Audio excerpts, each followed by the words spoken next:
First of all, I'm Native, but I didn't really know what I was till I was, I think, 14. Because I was part of the 60s group, the residential school and stuff like that. So I was sold out to a family in New Jersey. I was like treated differently from the get-go because I looked different, right? I grew up in white communities. So I used to say I was Hawaiian. I thought that was sweet though.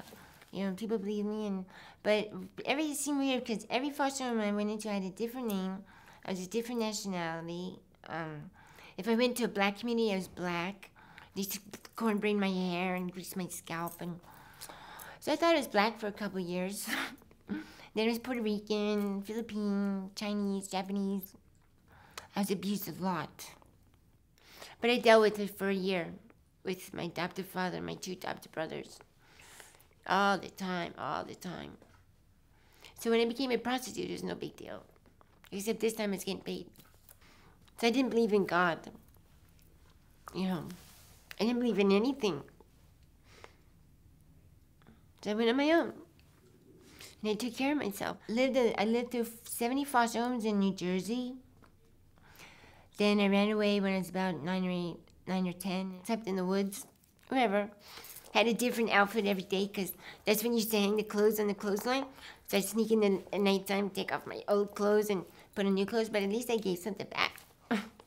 Dirty clothes. And then I went to New York, lived on the streets from 10 to 15. Actually, my first day in New York, I got punched out by a pimp because I didn't know the rules to the streets. And this guy was walking with me, and he's like, "Where are you from?" And here I'm very naive, I'm Jersey. And I was like, "Oh, I just came from Jersey." He's like, "What are you doing here?" I was like, "I ran away," and stuff like that. And he's like, "Oh, well," he goes, you hooked up with the right person."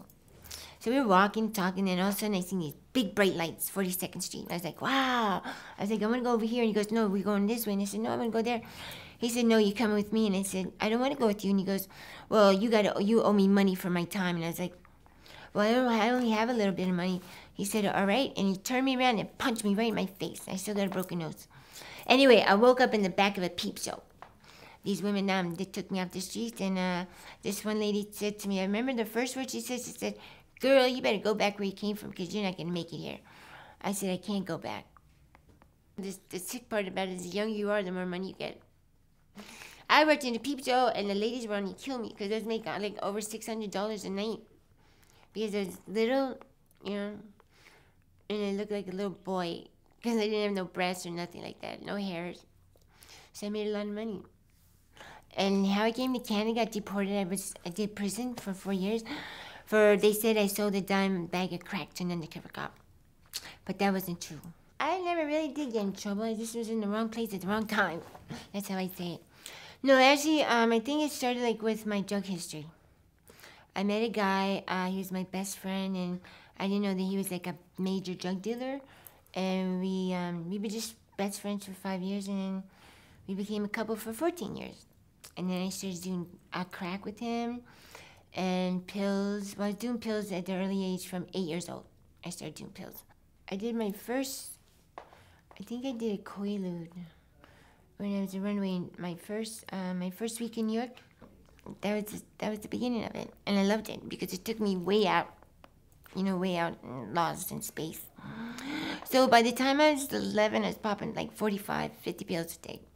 I never was a drinker, but then I did my first line of coke when I was 17, and I liked it. And then just escalated. And then in 86, I OD'd on coke, and the people I was with there, they shot me up with heroin. And what a rush that was. And I loved it. And then I started shooting up. And then this was in 1986. And then I used somebody's needle, and I didn't know he was sick. And when they said he was sick, I said, "Yeah, I'm sick too." Meaning dope sick, and I didn't know that he was HIV. Living with HIV, in the beginning, I didn't really think nothing of it. Like, I wasn't afraid to say I had it at all. I don't know why. I speak about it freely, but I've had, like, incidents in certain places, certain times with certain people because they're ignorant. Here in Canada, I went through 2 episodes in the Native community where I was told not to come because they didn't want me giving it to the elders. And I said, I don't have time to educate you guys. I said, so I'll leave. So this one guy stood up and he says, I'm uncomfortable you buttering my toast. I said, excuse me? He goes, well, can't you like transfer that? I said, no, you can't get it from me buttering your toast. But then other people said, I just left. It hurts, but it happens. But you know what? I'm accepted in a lot of places. Is that what counts? I feel bad for them that they're so ignorant, that, they think that if it's a need, you're going to get it. I'm not ashamed of being HIV. There's nothing to be ashamed about it. All it did was make me live life better. Appreciate a lot of things.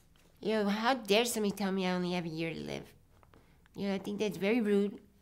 You're not God. I think I'll die when I want to die. And that's how I live. And I'm going to see my 70th birthday. We've all been through a lot of stuff, traumatic things. But we don't have to be a victim. Why you stay in that category as being a victim? You're not a victim no more. You have a voice. You can say what's on your mind. You shouldn't be worried about what other people think. Because you know what? People who judge you don't matter. People who matter don't judge you.